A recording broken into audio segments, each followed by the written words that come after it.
I see some of your work, and it's very nice when you see an artist that you liked when he was young, and then he's still like struggling with questions that are really hard to to put.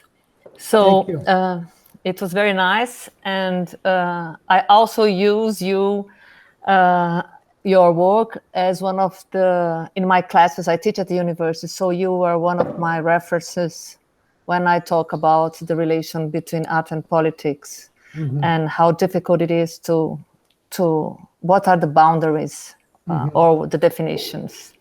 So I just planned like 3 questions that are entangled, and a small curiosity. It's like a personal question. And so the first question is that I would like you to speak a little bit about is how you think how context relates with art. And I mean, like, you left Chile in 1980 after that plebiscito. I'm going to speak some words in. Okay. Okay. And when the constitution was changed in 1980, and you left in 82, so just after Pinochet has all the, was with more power than he already had. Yes. And now we just have had another plebiscito in Chile to stop that or to change that constitution. And I was reading an interview that you gave to The Guardian when you say that it's a very different situation, and when you live under censorship. And I was also here, we had censorship, also political censorship. And you said about another kind of censorship that's self-censorship. That's really, I think, very, it's horrible. But what I want to ask is that, don't you think that there is another, we are facing another kind of censorship that's like not political, but economical? And at least here in Brazil, most of the museums and art space are run by the financial capital. I mean, they are totally linked with banks and everything, and they decide which artists enter collections, and so that's I don't know if you still have connections with Chile, but I think you probably has, and so I would like to know, what do you think about that? Yeah. The result of the plebiscite were very surprising and very encouraging, because during the Pinochet times, during the dictatorship, the country was divided in half. 50% of the population wanted the return of democracy, but the other 50% wanted Pinochet to stay. So it was a real division of the country in 2 halves. And these 2 halves didn't talk to each other, they didn't communicate to each other. We were at the border of a civil war, because if there is no communication, there is civil war. And after the return of democracy in 89, it was a third.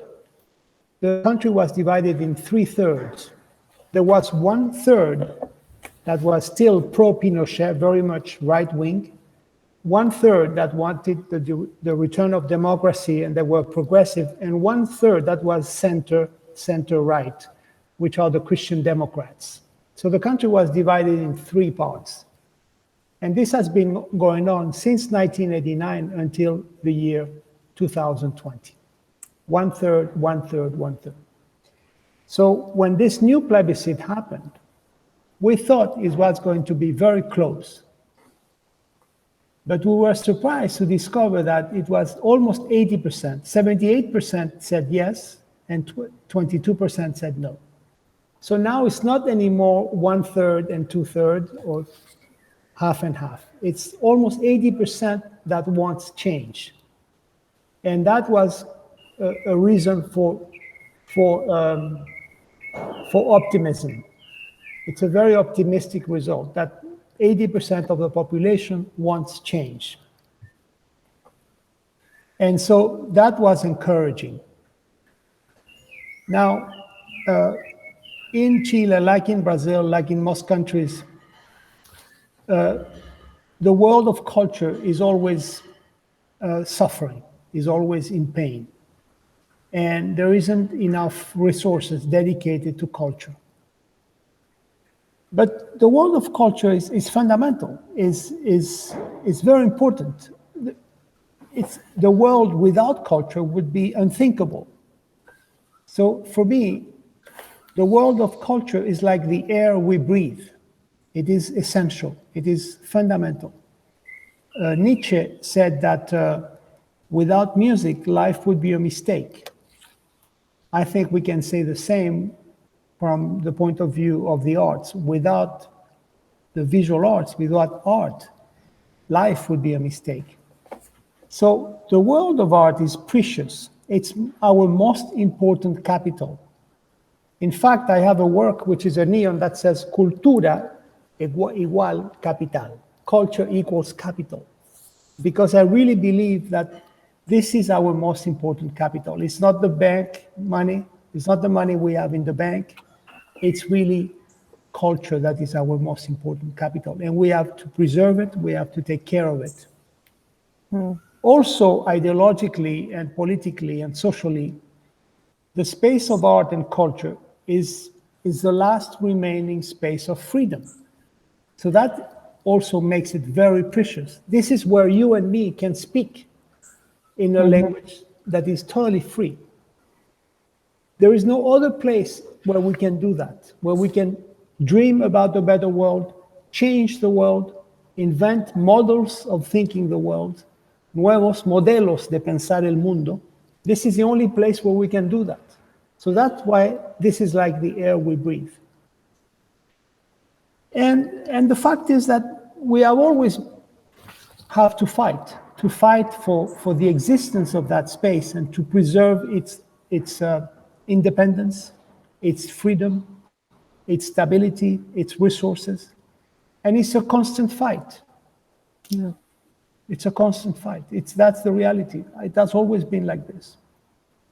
It's funny that you quote cultura equals capital, cultura equal capital, because that was my second question. That was I saw that work once in Torino, in that artist light exhibition, and for me it was really the best thing I've seen in Torino.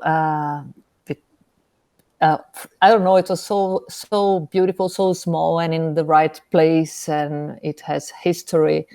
It was stick with history in that piazza, and this is it is placed permanently in the facade of the biblioteca. The biblioteca, yeah. And this is where Gramsci went to study. Yeah. So it has an incredible history, and I was very proud that they accepted to place it there forever. Yeah, wow, that's so nice. Yeah, because I thought it's really a work that moved me, and then you talked a little bit about it now, but at the same time, what I think it was something that kept me think, make me still think about that work, is that, of course, culture is capital, like you said, but at the same time, culture functions also as capital, stressing the difference between those who own the working forces and those who are the working forces but doesn't own themselves, that they don't have. It's really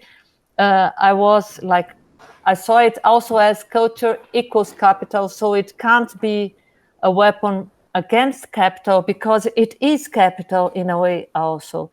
And then I also read, I'm going to quote you a lot, but it's because you said that you are idealist and a utopian, because you want to change the world. And I think also, I think that art can change the world. So I'm very happy that you believe that also, and then it implies in failure, like you said also. And I think you quote Beckett, ever Yes. tried, ever failed, and but at the same time, I think there is a difference, and then I bring another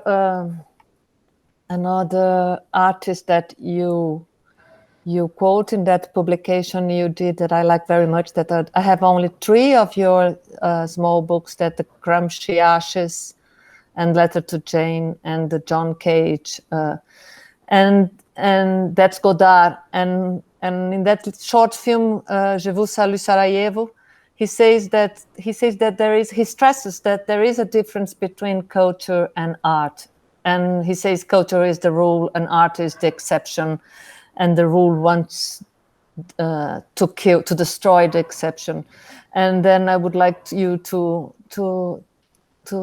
tell me what you think about the relation between culture and art. Mm-hmm. Well, when I created that piece, Culture Equal Capital, I did it very much aware that it has a double meaning, and I was playing with that double meaning.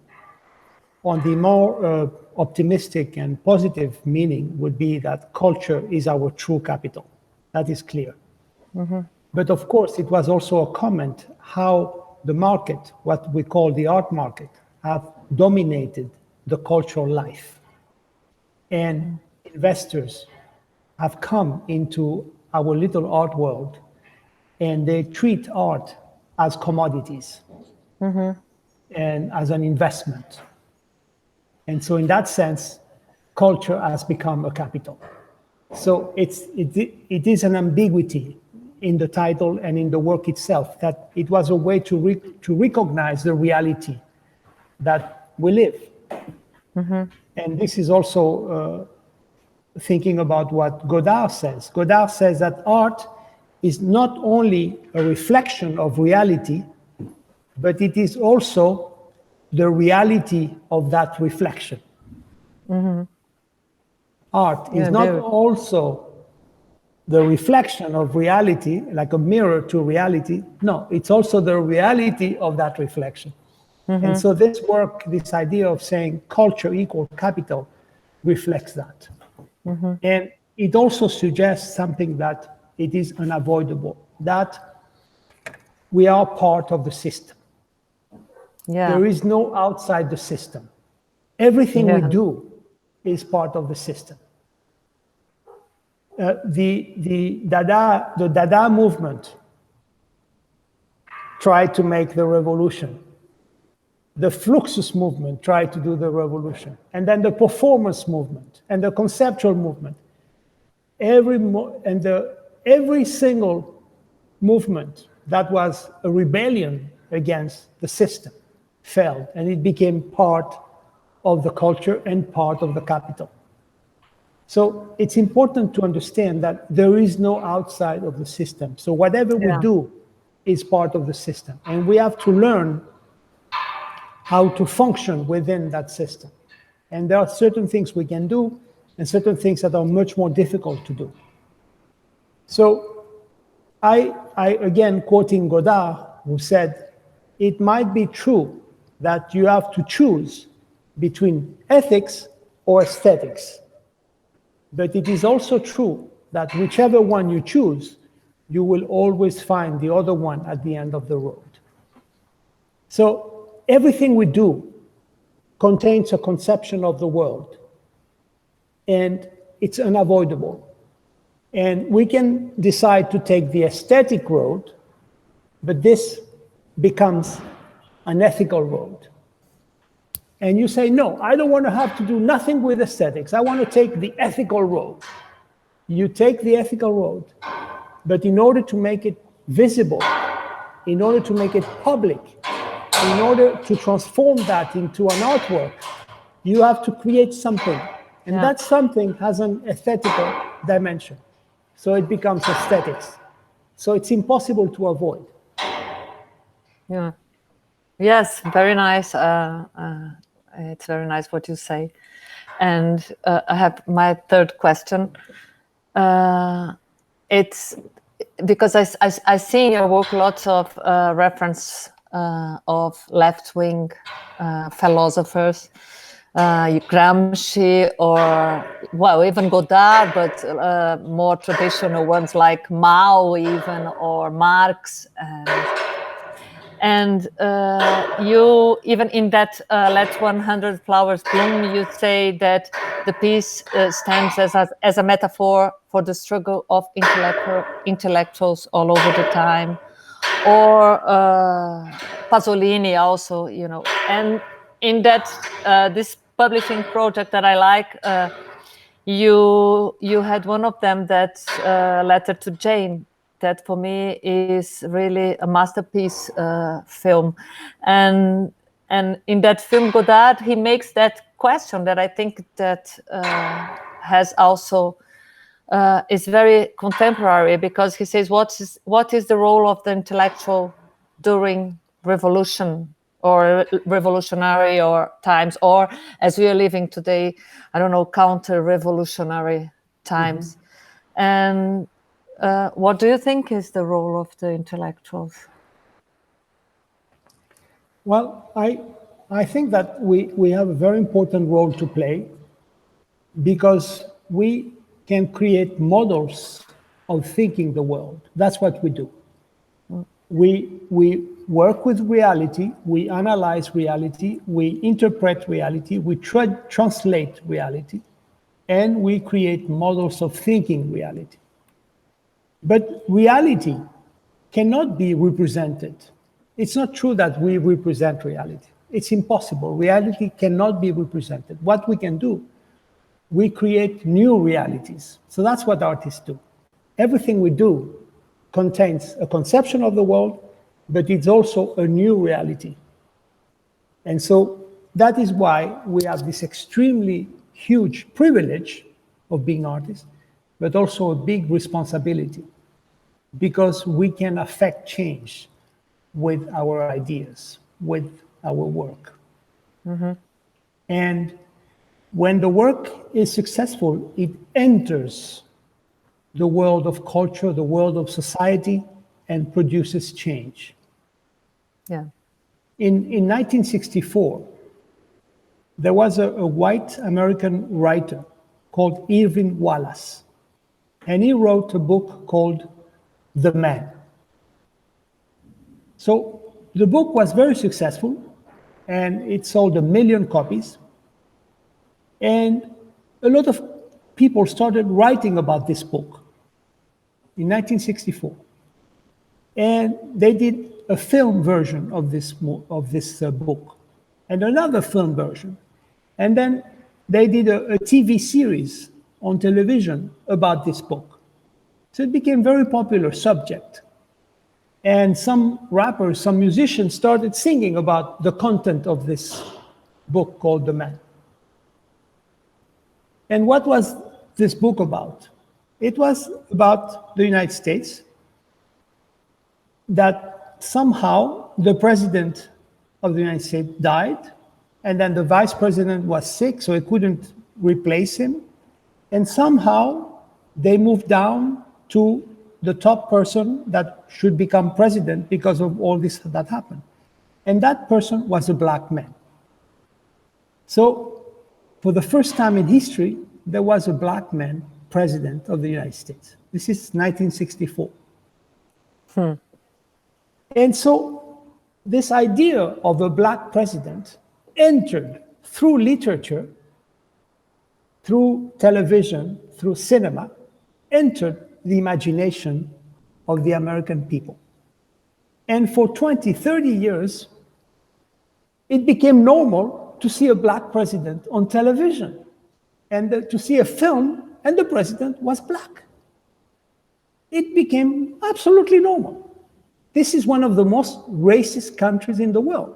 It is a very racist country. You have observed lately the Black Lives Matter movement. They kill black people every day just because they are black. So in one of the most racist countries in the world, it had become normal to see a black president on television, to hear songs about black president, to see a TV series about black president. And suddenly, Obama became a candidate. And Obama was elected. Culture created Obama. If this novel had not been written in 1964 and had not entered the world of culture, the American people would have never accepted the black president. That is the power that culture how it can affect change. Yeah, that's a very nice story. Thank you. And I have one small curiosity and it's why 100? I mean, you have all this 100 times Guyenne, let 100 flowers bloom, and also I learned that work that was 3 women then became 32, but 3 women, and now you have a project to do 100 women. You have done a lot of research, I can see. I teach about you, so I have to do so. Yes. Thank you. And why? Why 100? Yes. Oh, what well, do you think? I'm an architect, so I'm always thinking in numbers, and I have fascination for certain numbers. I like certain numbers, and I don't like other numbers. I like 5, 3, 6, 8, 33, 22, 100. There are numbers that I don't like, so I play with numbers in my work. But yeah. In the case of 100 women, I started with 3 women that at the time,